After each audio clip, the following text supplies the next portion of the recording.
Bonjour à toutes et à tous qui ont pu se joindre à nous ce matin ou qui vont se joindre à nous plus tard sur notre chaîne YouTube. Je m'appelle Anastasia et je suis mentor d'un festival franco-ukrainien du placemaking qui se déroule du 25 juillet au 6 août à Dnipro, Ukraine, et en même temps en ligne avec les intervenants et intervenantes français et françaises. Nous évoquons lors du festival 5 sujets, dont un traite la question de l'Anthropocène. Et la semaine dernière, on a eu déjà 3 séances autour de cette question avec le docteur en anthropologie sociale Miguel Mazri, qui est également l'enseignant et tuteur des mémoires à l'École supérieure d'art et de design Time, qui est le partenaire de cet événement. Et cette semaine, on continue un petit peu cette série de rencontres.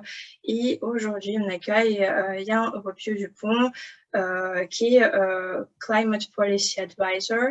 Il va expliquer un petit peu ce que c'est en France et en Europe. Et aujourd'hui, on parle de la question de la justice climatique.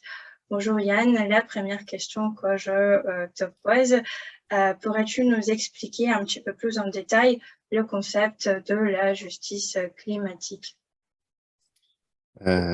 Déjà, merci de m'avoir invité. Alors, effectivement, il y a plein d'aspects et au côté justice, il y a le côté justice dans la compréhension de ce qui est juste, au sens de moralement juste. Et moi, c'est l'aspect sur lequel je travaille le plus. Il y a aussi le côté, et c'est intéressant de voir le recoupement avec ce qui est légalement juste, donc le sens de justice au sens légal. Et en fait, ces deux thèmes qui se recoupent, j'y reviendrai plus tard. Mais fondamentalement, dans le domaine sur lequel je travaille, donc évaluer les actions, l'ambition des actions des pays, c'est pas forcément quelque chose auquel on pense directement, mais évaluer l'ambition, c'est entièrement basé sur une compréhension de la justice. Pouvoir se demander si tel ou tel pays fait assez ou met assez d'efforts dans la lutte contre le changement climatique requiert de penser l'effort en termes des capacités et des responsabilités de chaque pays. Et donc là, je pourrais présenter, en discuter plus en profondeur, mais il y a après plusieurs principes sur lesquels soit la justice nationale se base selon les pays, soit la diplomatie internationale se met d'accord ou discute pour évaluer du coup l'ambition des pays. Donc, il y a plein d'aspects à cette question de justice climatique. La question sur laquelle je travaille, c'est surtout d'utiliser cette justice et de la quantifier pour pouvoir mesurer l'ambition de différents acteurs. Aurais-tu un cas concret en tête, concrètement Alors, dans les cas concrets sur lesquels moi je travaille, on a publié quelques articles dont dans ma thèse pour évaluer justement l'ambition des différents pays. Et ça a servi à plusieurs choses. Alors, soit ça a pu être utilisé par des gouvernements pour fixer leurs objectifs de réduction de gaz à effet de serre, pour pouvoir se prévaloir d'une contribution juste et suffisante, étant donné l'accord de Paris et les critères donc, qui sont aussi dans l'accord de Paris sur ce qu'est une contribution juste et ambitieuse de la part d'un pays.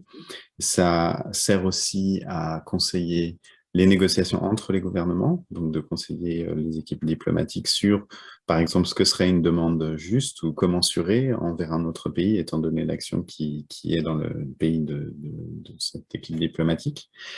Et ça peut aussi être utilisé contre les gouvernements dans le cas où ceux-ci ne feraient pas leur part juste, et donc il y a des actions en justice initiées souvent par la société civile au nom de personnes vulnérables. Alors, en ce moment, on a beaucoup de cas au nom de jeunes sur les questions de justice intergénérationnelle, mais donc la société civile qui se saisit de ces évaluations pour prouver le manque d'ambition d'un État. C'est par exemple le cas, si je ne me trompe pas, de l'affaire du siècle en France, dont on a beaucoup parlé, Peux-tu l'expliquer un petit peu en détail? Est-ce que tu as pu y contribuer également ou tes collègues et de quelle façon? Alors, l'affaire du siècle, moi je ne suis pas juriste, donc je vais toucher à des mots qui vont être en lien avec le droit, mais c'est à vérifier l'articulation de ce que je vais dire. Mais moi, ma contribution, pas spécialement juste à l'action en justice, mais vraiment à informer le juge ou les parties prenantes sur la façon dont on va quantifier l'ambition d'un État. Et donc, après, pouvoir décider, selon les critères du système légal dans lequel c'est évalué, si l'État respecte ou pas les lois nationales. Et ça pose effectivement des questions sur qu'est-ce qui est reconnu, pas seulement sous l'accord de Paris ou en termes de diplomatie internationale en tant que contribution suffisante, mais aussi comme compréhension du droit national. Parce que ce qu'il faut dire, donc notre affaire à tous et la plupart des actions en justice, ce sont souvent devant des cours nationales. Là, il y en a une aussi devant le Conseil de l'Europe, donc contre 33 pays d'Europe, dont l'Ukraine. Mais notre affaire tous, c'est devant une cour française. Et donc, le cas de notre affaire tous, c'était pas tellement de montrer que l'engagement de la France était insuffisant, même si ce manquement de potentiel a été pointé par le juge, c'était de montrer que les mesures proposées par la France ou mises en œuvre par la France ne permettrait pas de respecter l'objectif qui est déjà en place, sans questionner l'ambition de l'objectif. Et donc, par exemple, mes travaux là sur ces questions-là, ça informe plus le contexte général sur l'ambition relative des différents pays, mais ce n'est pas une contribution qui va directement permettre de savoir si la France est prête à tenir ses objectifs. Et c'est quoi l'étape suivante par la suite? Alors, pour cette action-là en particulier, il y a le Conseil d'État, il me semble, qui a mis en demeure la France de montrer des progrès suffisants pour pouvoir atteindre son objectif de réduction de gaz à effet de serre. Cependant, il y a l'Union européenne qui a adopté une nouvelle NDC, donc une nouvelle contribution internationale, c'est-à-dire qu'elle a un nouvel objectif plus ambitieux de réduction des émissions de gaz à effet de serre qui est passé de 40 à 55%. Et donc, la contribution de la France, qui, elle, était alignée avec celle des 40%, va devoir être revue à la hausse pour pouvoir permettre l'accomplissement de l'objectif européen. Et donc, il risque aussi d'y avoir plus de mesures que la France va devoir mettre sur la table pour pouvoir atteindre cet objectif à 2030. Par ailleurs, il y a aussi donc l'action en justice de Glane, qui est donc celle devant le Conseil de l'Europe, qui, elle, attaque l'insuffisance des objectifs de la France et de l'Union européenne, et donc de l'Ukraine et des 33 membres du Conseil de l'Europe. Et donc, cette action en justice, elle attaque pas les mesures en elles-mêmes, elle attaque les objectifs. Et j'avais une autre question. Peux-tu détailler un petit peu plus pourquoi 33 pays? Comment définit-on justement cette action? Alors, la façon dont ces actions, ça c'est ma compréhension, c'est pas une règle ou c'est pas un avis vraiment d'expert, mais de ce que j'ai pu voir de la construction de ces actions, c'est souvent initié par des personnes, des juristes ou des gens qui ont une bonne compréhension du droit, plutôt que par des scientifiques ou vraiment les enfants qui sont représentés dans ces actions en justice. Donc, pour ce faire, il faut, en tout cas, c'est comme ça que c'est fait souvent, plutôt que de voir vraiment de partir d'un manquement scientifique, c'est de voir quelles sont les options juridiques pour pouvoir adresser et résorber ces manquements juridiques. Donc, c'est initié par des juristes qui vont devoir trouver des personnes qui sont potentiellement victimes et pour lesquelles c'est facile, ou en tout cas c'est possible de caractériser devant une cour qu'elles sont victimes, selon le système légal en place.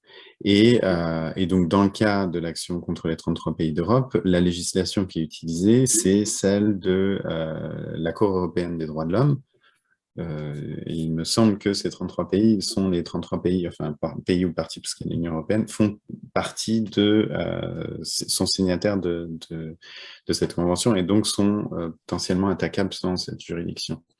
Et normalement, il faut épuiser les recours nationaux. Or, il y a plusieurs raisons légales, mais même scientifiques, qui montrent que quand bien même on gagnerait un procès dans chacun des États individuellement, ça ne suffirait pas à remonter suffisamment l'ambition du corpus de ces 33 pays, parce que si chaque pays prend un peu on va dire, dans l'incertitude ou dans le champ des possibles de ce qui peut être une contribution juste, prend la vision qui l'arrange, alors le total n'est pas suffisamment relevé. Donc il y a besoin d'une certaine cohérence dans la compréhension de ce qu'est un objectif ambitieux, et c'est pour ça que c'est utile d'aller directement aussi au niveau européen ou au niveau supranational, pas qu'européen, pour articuler de manière cohérente les engagements à la fois des pays de manière individuelle, mais aussi de manière collective. Peux-tu détailler plus en détail les 3 champs que couvre la justice climatique que tu as évoqués au début? Je sais qu'il y a les principes d'équité qui sont 2 autres principes, ou peut-être il y en a plus. Alors, dans les principes d'équité, ça va dépendre aussi, effectivement, si on parle au niveau légal national. Moi, je ne suis pas expert de ces questions-là. Il y a le principe assez connu du pollueur-payeur, donc qui incombe de procéder à une espèce de réparation ou une compensation pour les préjudices subis ou causés. Et ça, c'est une vision de justice qui est aussi représentée dans l'accord de Paris, dans la Convention cadre des Nations Unies sur le changement climatique, qui dit qu'on doit prendre en compte la responsabilité des différents pays, donc regarder leur contribution au changement climatique dans le passé pour définir ou pour aiguiller et évaluer l'ambition de ce qu'ils proposent dans le futur. En gros, plus un pays aurait pollué dans le passé, plus il devrait faire d'efforts pour réduire dans le futur. Et une des raisons, c'est que le CO2 reste longtemps dans l'atmosphère et que donc il y a une espèce d'espace limité de ce qu'on peut émettre. Et donc, on peut raisonner en termes de budget, et un pays qui aurait déjà pollué beaucoup aurait utilisé déjà la plupart de son budget, alors que d'autres pays potentiellement en voie de développement de manière économique n'ont pas encore utilisé et peuvent avoir besoin éventuellement de plus d'espace ou de leur espace, selon la compréhension, de pollution pour pouvoir permettre leur développement à court terme. Donc ça, c'est une des visions, pollueur-payeur. Et il y a d'autres visions, en fait, un des principes d'équité qui est utilisé dans l'accord de Paris, c'est donc de capacité, en anglais, de capacité et de responsabilité commune mais différenciée. Donc en admettant que ça s'applique à tout le monde, mais de manière différenciée. Donc voilà, tous les pays n'ont pas la même responsabilité et tous les pays n'ont pas les mêmes capacités financières. Et donc c'est le deuxième aspect, on va dire, c'est cette notion de capacité. Est-ce qu'un pays, par exemple, comme l'Ukraine, qui a une forte responsabilité historique avec des émissions par personne qui sont très élevées, est-ce qu'on doit s'attendre à ce que l'Ukraine produise beaucoup d'efforts potentiellement coûteux, alors que le PIB par habitant est comparativement beaucoup plus faible que ceux de pays dont d'Europe occidentale, qui eux ont plus de moyens, même en ayant une contribution historique moindre. Donc ces contributions, ça peut paraître moins juste que l'idée de réparation, de, entre guillemets, pénaliser un pays parce qu'il est riche, mais dans un autre sens, c'est tout simplement pas possible d'imposer à un État de faire quelque chose qui n'est pas dans ses moyens. Et d'ailleurs, si on regarde au niveau sous-européen, au niveau de comment l'Union européenne pas fixe son objectif, mais fixe des objectifs des États membres pour arriver à un objectif, donc son objectif par exemple de neutralité carbone, le partage de l'effort qui s'appuie donc sur une notion d'équité entre les pays européens est basé partiellement sur le PIB par habitant. Et donc, quand bien même des pays d'Europe de l'Est auraient des contributions historiques très fortes, leur capacité financière est prise en compte. Et donc, c'est peut-être une vision qui est plus pragmatique ou plus fonctionnel envers un objectif de réduction de gaz à effet de serre que juste de réparer les torts historiques. Et donc, c'est ça qui est intéressant aussi, c'est que les actions en justice sur le climat n'ont pas forcément seulement vocation à réparer les dommages passés, mais aussi à permettre d'éviter des dommages futurs. Et donc, ça pose effectivement des questions de causalité, de compréhension de comment définir la responsabilité d'impacts qui n'ont pas encore eu lieu, mais dont on sait qu'ils vont advenir au résultat des actions ou du manque d'action de différents pays. Y a-t-il des calculs ou des recherches, des articles qui permettent justement de savoir quel serait cet effort-là par rapport aux différents pays? Alors, il y a beaucoup d'articles, il y a eu beaucoup en fait, depuis la création de la Convention cadre des Nations Unies en 92, et le premier rapport, il me semble que c'est 92, et le premier rapport du GIEC en 90, il y a eu pas mal d'articles scientifiques qui ont essayé de pouvoir d'articuler, de quantifier ces principes d'équité pour pouvoir informer les preneurs de décision et les négociations internationales. Donc, à quantifier plusieurs aspects de l'équité, dont ceux que j'ai décrits. Ça a pu servir à pas mal de choses, mais effectivement, c'est pas le seul point de blocage des négociations, et il n'y a pas eu d'accord entre les pays sur la méthode de quantifier et de partager l'effort. Les pays ont tendance à mettre en avant des visions de justice qui les arrangent. Et il y a eu un essai avec le protocole de Kyoto en 98 de fixer des objectifs et de se mettre d'accord sur des objectifs nationaux. L'approche de l'accord de Paris était différente, c'est de seulement, entre guillemets, se mettre d'accord sur un objectif global et des principes de négociation, donc de revoir que chaque pays mette une contribution qui lui semble juste sur la table, puis d'initier un dialogue entre les pays avec un relèvement des objectifs tous les 5 ans. Et donc là, le prochain, normalement, était dû en 2020, et avec la pandémie, il est dû, on va dire, cette année, d'ici la COP 26 qui arrive à Glasgow. Normalement, tous les pays doivent mettre sur la table un nouvel engagement. Alors, il n'y a que quelques pays qui l'ont fait.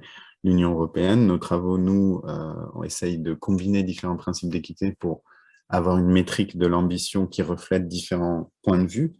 Et grâce à ça, on peut essayer d'évaluer en termes de réchauffement climatique l'ambition des différents pays. Donc, par exemple, pour l'Union européenne, leur premier engagement, celui qui était fait juste en amont de l'accord de Paris, était aligné avec le réchauffement climatique à 3,2 degrés. Leur nouvel engagement est aligné avec un réchauffement à 2,3. Donc, c'est un progrès, mais ça reste insuffisant pour le but mondial qui est de s'aligner avec 1,5 degré. Les États-Unis aussi ont fait un effort, ils sont passés de 4 à 3 degrés. Mais voilà, donc il y a du progrès, mais ça reste insuffisant pour s'aligner avec l'objectif commun que le monde s'est donné. Mais quasiment tous les pays ont signé aussi, c'est important de le rappeler.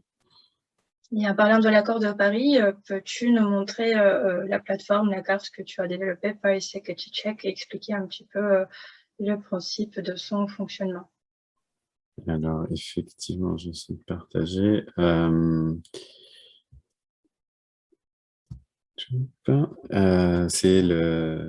C'est la carte dont je parlais à l'instant. Donc, cette carte-là montre, en fait, évalue l'ambition des pays au regard de l'accord de Paris. Donc, sont envers les pays dont l'ambition en termes de réduction de gaz à effet de serre est alignée en 2030 pour leurs objectifs de 2030 avec une trajectoire mondiale qui permettrait de réaliser l'accord de Paris.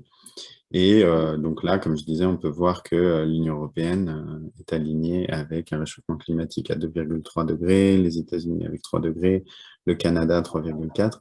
Et donc là, on voit juste les pays qui ont soumis leurs nouveaux engagements. Enfin, ils ne sont même pas tous là. Donc là, on voit l'Ukraine à 4,6. Et là, si je clique cette carte, ça, c'était le premier engagement. Donc, certains d'entre eux l'ont mis à jour. Voilà, avec ceux qui sont là. Et donc, on voit qu'il y a un progrès sur l'Union européenne, sur les États-Unis, le Canada. Il y a aussi certains pays qui ne font pas plus d'efforts. Il y a des pays comme le Brésil qui, de manière non surprenante, avec le gouvernement en place, marquent un recul en termes d'ambition.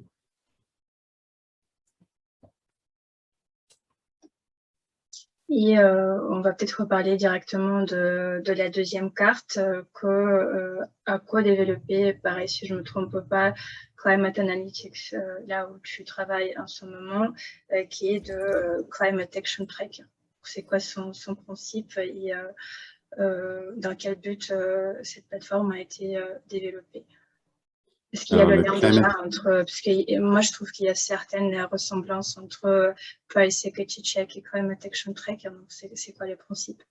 C'est ça, alors c'est deux méthodes différentes. Paris Equity Check a essayé de mettre en place, ce qu'on a essayé de faire, c'est de mettre en place une nouvelle méthode pour mélanger différentes métriques de l'ambition et les combiner d'une façon qui reflète l'accord de Paris. Le Climate Action Tracker, eux, ont plutôt essayé de représenter la littérature mondiale disponible et d'essayer de la traiter de manière égale. Alors, ce qui pose des questions philosophiques sur comment est-ce que c'est possible de moyenner plusieurs visions d'équité qui n'ont rien à voir. Philosophiquement, c'est effectivement une question ouverte.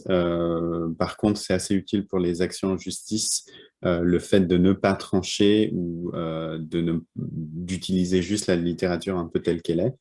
Et donc, c'est aussi utilisé dans des actions en justice. Et le but final du Climate Action Tracker est le même que Paris Equity Check, c'est-à-dire d'évaluer l'ambition des États, des objectifs.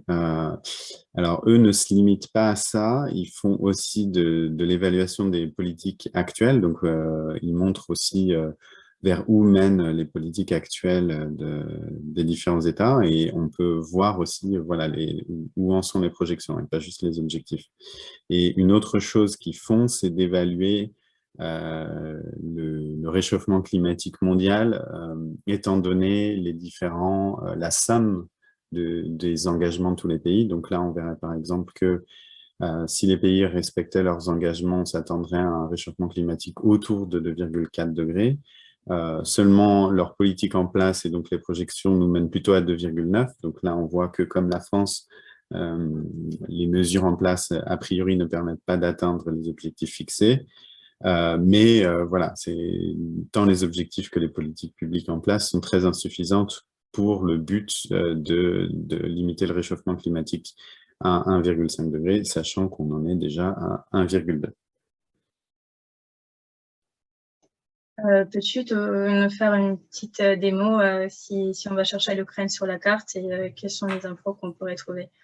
Alors, si on va chercher l'Ukraine, alors ici, je crois que c'est là, du coup, c'est là, le site qu'on voit par défaut, c'est le premier engagement de l'Ukraine.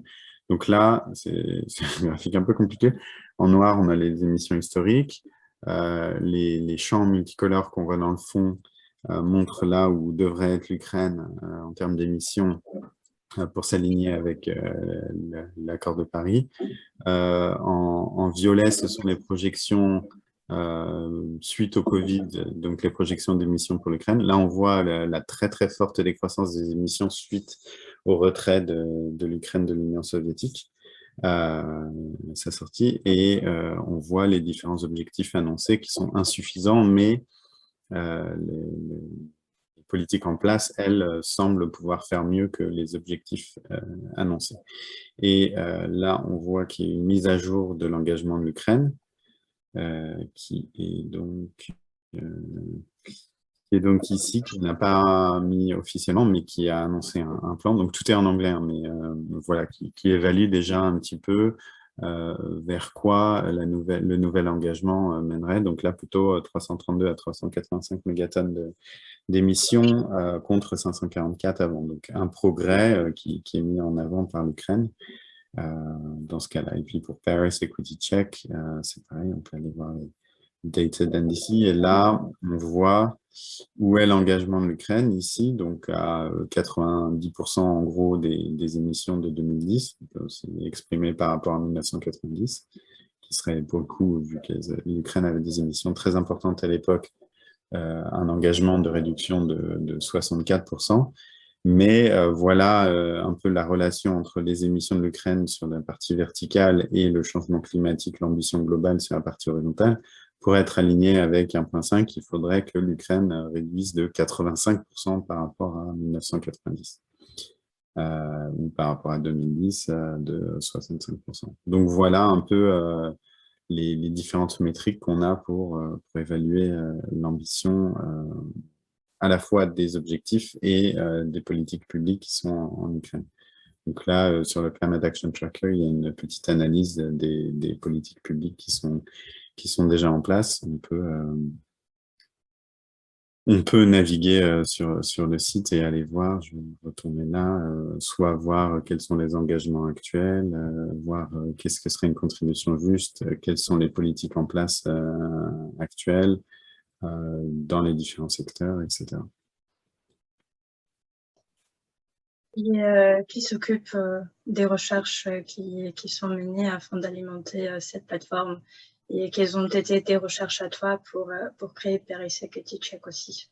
Donc, sur quoi c'est basé? Alors sur Paris Security Check, c'est vraiment de la recherche originale, donc c'est-à-dire on est parti des inventaires d'émissions, de PIB, de population des différents États. Et pour ce qui est du Climate Action Tracker, il s'appuie sur donc la littérature disponible, dont Paris Equity Check. Après, il y a aussi toute une équipe de gens de différents pays qui évaluent les politiques publiques en place pour essayer d'évaluer voilà, vers quelle projection ça mènerait quand l'Ukraine, je ne sais pas, passe une réglementation sur la production d'électricité à partir de charbon. Il faut évaluer quel serait l'impact sur les émissions et donc c'est un peu ce qui se passe.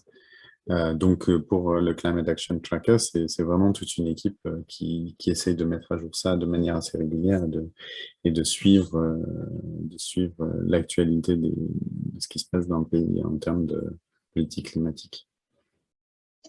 Et chez Climate Analytics, comment cela se passe-t-il? Quelles sont les différentes équipes, les différents métiers? Comment met-on les actions en justice?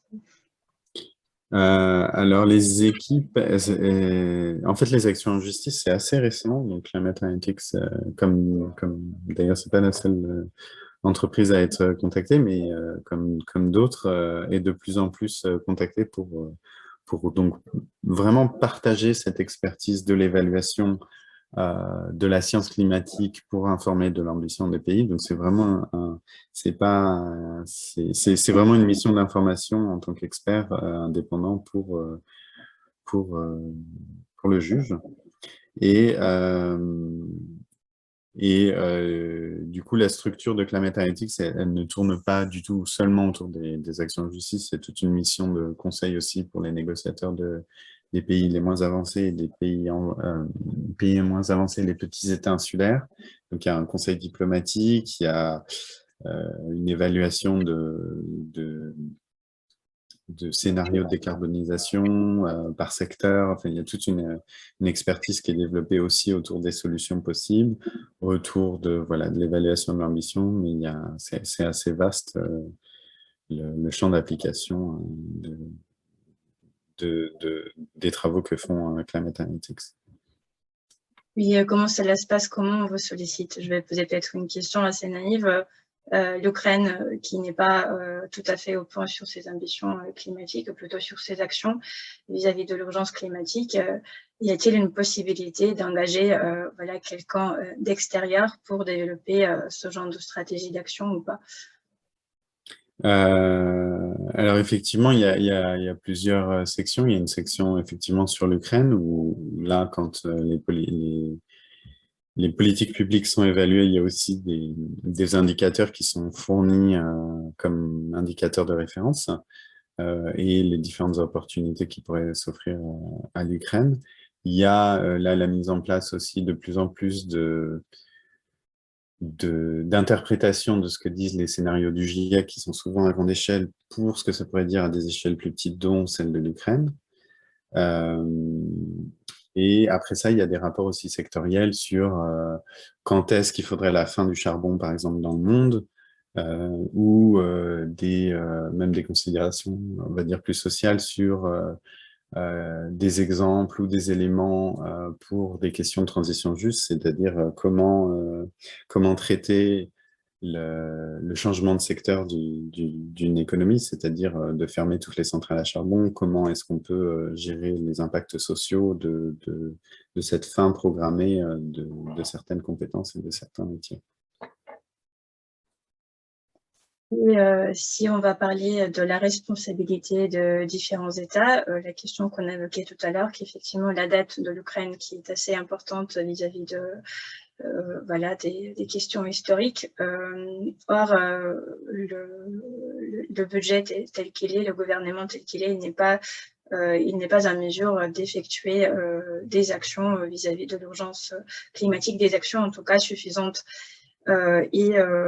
Si par exemple dans d'autres pays plus développés, il est possible de mener ces actions en justice, moi je doute fort, non seulement moi je crois que mes collègues, on pourrait se mettre d'accord là-dessus, ce n'est pas possible en Ukraine vis-à-vis voilà, du système gouvernemental.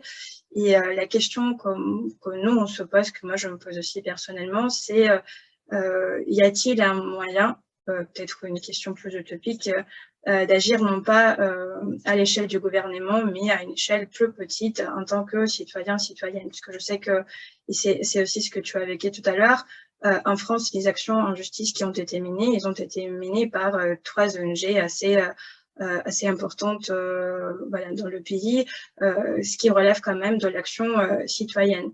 Voilà, y a-t-il des actions, des possibilités qui existent dans des pays en voie de développement tels que l'Ukraine ou pas? Alors effectivement, dans les 3 ONG, il y en a une qui avait été un peu créée pour l'occasion, qui s'est créée en fait à la suite de l'action de justice qui avait été gagnée contre les Pays-Bas, le gouvernement des Pays-Bas, et donc qui s'est créée en France et puis qui a rallié aussi, qui a travaillé, on va dire, avec 2 ONG qui étaient plus établies dans la défense de l'environnement. Et donc ça, c'est une des façons de se mobiliser. La question de la capacité du gouvernement, c'est effectivement l'appréciation du juge. La question, ça va être quel est en quoi le droit peut permettre de prendre en compte ces critères environnementaux et climatiques. Donc, je ne sais pas à quel point, effectivement, c'est possible en Ukraine. Là, il y a déjà l'action en justice aussi devant le Conseil de l'Europe, dont j'ai parlé plus tôt. Donc qui n'est pas menée devant une cour ukrainienne, mais qui est quand même possible.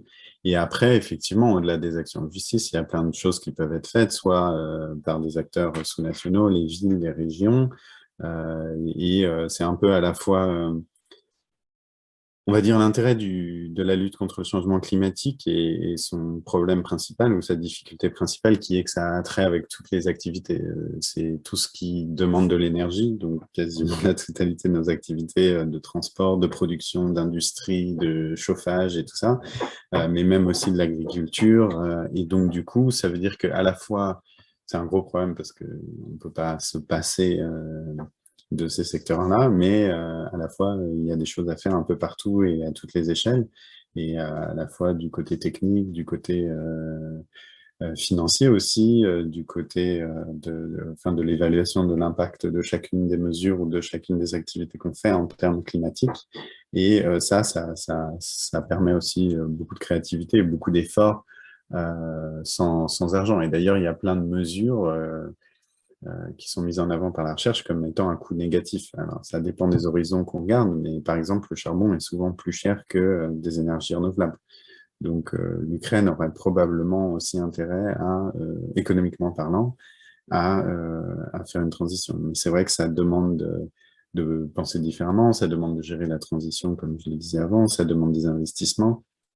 Et c'est les pays aussi en voie de développement les pays enfin, c'est classé par annexe dans les Nations Unies, mais sont invités aussi à mettre en avant des stratégies long terme, de montrer en fait quels sont les potentiels de réduction et éventuellement de montrer ce qu'ils pourraient faire avec des financements supplémentaires. Au niveau de la population, c'est vrai que je pense qu'il y a beaucoup de leviers possibles à la fois dans la mise en place d'actions et à la fois dans la pression sur le gouvernement pour montrer ce qui importe aussi au peuple. Et est-ce que tu aurais en tête ce genre d'action? Peut-être que tu as déjà travaillé avec des pays qui ont un contexte plus ou moins ressemblant au celui de l'Ukraine ou pas du tout? Alors moi, j'ai plus travaillé, on va dire, à grande échelle, donc un peu moins sur les actions, sur les actions à mener les politiques publiques au niveau local, mais effectivement, il y en a plein. Ça va ouais, de l'urbanisme, de la gestion des transports, des options alimentaires, de l'organisation de l'économie. C'est vraiment une étude multidisciplinaire et c'est ça qui est intéressant aussi, c'est que les solutions, elles viennent pas que des modèles. Moi, je travaille avec des modèles globaux qui essaient de simplifier la question pour essayer de donner des indicateurs long terme, mais qui sont assez peu précis. Et après, ce qui est intéressant, c'est effectivement de voir, une fois que ces objectifs globaux sont compris par les différents secteurs d'activité, c'est ça qui est intéressant, c'est de voir comment les solutions vont émerger, quelles solutions sont possibles, comment est-ce qu'on les combine.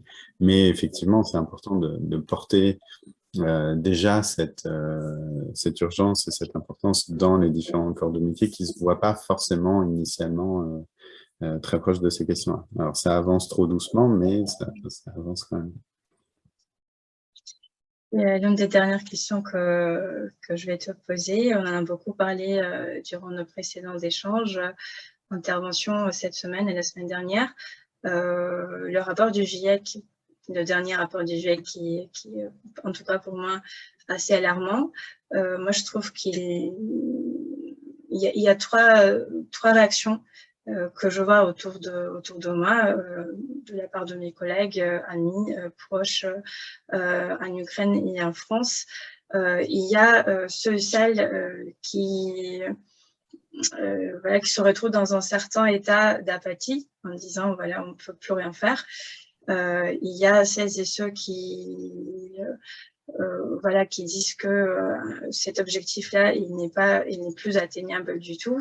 Et la troisième catégorie qui dit qu'il faut tout de même agir. Donc toi, en tant que quelqu'un qui travaille toujours dans ce milieu-là et qui effectue ce genre de recherche, moi, la question que je me pose, c'est comment fait-on déjà pour appartenir à cette troisième catégorie, pour ne pas tomber soit dans la question de l'ignorance totale, du fait qu'il y a cette urgence climatique. Donc tous ceux et celles qui font partie de climato-sceptiques, comment on n'est pas tombé dans cet état d'apathie et de se dire ok, il faut tout de même agir, ici il faut agir de quelle façon? Alors effectivement, moi, personnellement, ce que je trouve de difficile, c'est à la fois d'avoir conscience du danger, conscience de sa responsabilité. Aussi, moi, en tant qu'individu, ma contribution au changement climatique est beaucoup trop importante, sans que ce soit des mobilisateurs.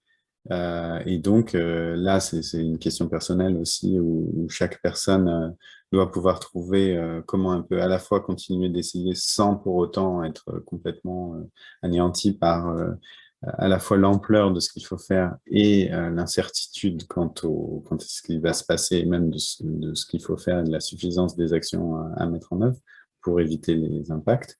Mais sur la question de l'objectif, ce qu'il faut bien comprendre, c'est que c'est pas le monde, si on arrive à limiter le réchauffement climatique à 1,5 degré, les dégâts vont être malgré tout très très importants. On les voit déjà, là il y a une partie de l'Europe qui est en feu, avant on a battu un record de chaleur au Canada avec plus de 50 degrés qui n'avaient jamais été observés dans ce pays. Enfin, les impacts, on les voit vraiment partout avec des inondations et plein de problèmes. Et donc, rester en dessous de 1,5 degré ne va pas nous permettre d'éviter les impacts. Mais manquer l'objectif de 1,5 de 0,1, 0,2 degrés, ce n'est pas du tout la même chose que de le manquer de 1 ou 2 degrés. Aller à 3 degrés de réchauffement climatique, c'est vraiment cataclysmique. Et donc, la question, ce n'est pas seulement d'arriver ou pas à limiter à 1,5, la question c'est vraiment d'éviter le maximum de réchauffement climatique possible. Et après, il y a toutes les questions connexes, donc il y a la question d'adaptation auquel on n'a pas parlé, mais même au-delà de ça, tant le réchauffement climatique que certaines mesures pour y faire face peuvent avoir des impacts assez forts sur la biodiversité. Et en fait, le changement climatique qu'on observe, quand bien même il n'existe pas, il y a tellement de choses qui sont reliées aux mêmes activités qui causent ce changement climatique qu'il faut qu'on adresse. L'impact sur la biodiversité est énorme, même sans parler du changement climatique. Et donc, il y a beaucoup il faut vraiment qu'on apprenne à vivre sur une planète limitée et à gérer l'impact de ce qu'on fait. Et donc ça implique effectivement une meilleure collaboration à la fois entre les individus, entre les institutions, entre les pays. Ça implique aussi une compréhension de la justice qui est probablement différente de ce qu'on a compris jusqu'à maintenant, où la nature était une externalité un peu infinie dont on pouvait profiter et qu'il s'agissait juste de partager un peu les bénéfices de la nature. Donc, c'est effectivement ça implique une transformation de la compréhension. Maintenant, il y a eu beaucoup de générations aussi avant nous qui avaient connu des problèmes très importants, je pense qu'en Ukraine aussi. Et du coup, est-ce que c'est vraiment pire qu'avant? C'est pire par certains aspects, mais d'autres générations ont eu à gérer d'autres choses. C'était pas forcément toujours très drôle, et puis là, on serait mieux sans ce défi-là, mais ce que je veux dire, c'est que c'est aussi normal au sens historique de devoir gérer des défis et celui-là en est un, il va falloir qu'on s'y attelle, quoi. Par rapport à la question du défi, pareil, j'ai eu un échange, ça va être peut-être la dernière question, parce que ça m'a fait penser justement à cet échange-là que j'ai eu avec l'un de mes collègues la semaine dernière, que l'Ukraine, par exemple, a eu tellement de défis, et a tellement de défis en ce moment que l'urgence climatique passe un petit peu à côté, puisqu'on trouve qu'il y a d'autres défis plus importants à gérer. Et du coup, la question, pareil, qui se pose, c'est comment faire comprendre aux gens que certes, il y a certaines choses à gérer qui sont assez importantes, les conflits armés, la crise économique, la crise sanitaire, et il y en a plein d'autres. Sauf que si on ne pense pas à la fois à cette urgence climatique et à un certain nombre d'actions à mettre en place là, tout de suite, en urgence, il y aurait des conséquences assez graves à gérer d'ici là un mois, quelques mois, un an, etc.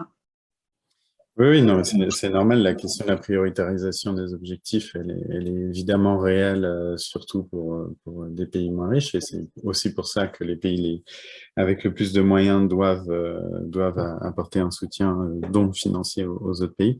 Cela dit, c'est pas, quand on a une liste de priorités, le gouvernement, c'est le rôle du gouvernement de toutes les gérer. Ça ne veut pas dire mettre le même effort partout, mais c'est pas parce qu'on a un problème majeur qu'on peut ne plus rien faire pour aucune des autres questions. Et au niveau individuel, c'est la même chose aussi. On a tous des objectifs qui nous paraissent prioritaires et ça ne nous empêche pas de faire une petite balade, de faire des choses qui nous font plaisir, de gérer des choses.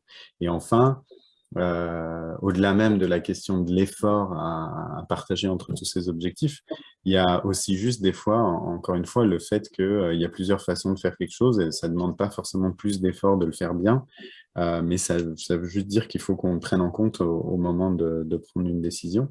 Et c'est là aussi qu'il y a toute une créativité à développer dans ce qu'on fait.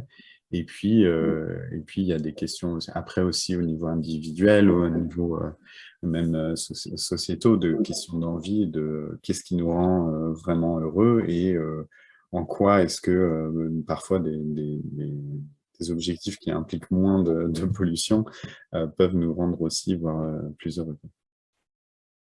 Bon, merci beaucoup. S'il y a des questions de celles et ceux qui sont présents dans le chat, enfin dans notre événement, n'hésitez pas à les poser soit dans le chat, soit à prendre le micro et les poser de voix haute. Je vais juste donner une petite minute, parce que moi, c'est pas que j'ai épuisé mes questions, mais je vais les garder pour plus tard aussi.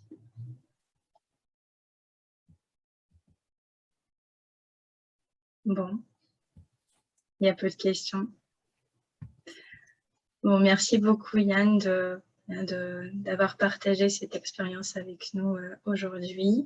Et pour celles et ceux qui n'ont pas pu se joindre à nous, qui le verront plus tard, donc vous allez pouvoir le consulter sur notre chaîne YouTube Et à la fin de notre festival, d'ici là 2 semaines, on va publier toutes les ressources et une petite prise de notes après chaque événement. Ça va être détaillé, donc vous allez retrouver toutes les ressources d'ici là 1 semaine sur nos réseaux, et on va tâcher aussi de les partager à tous et toutes les invités. Merci beaucoup et à très bientôt. Merci. Au revoir.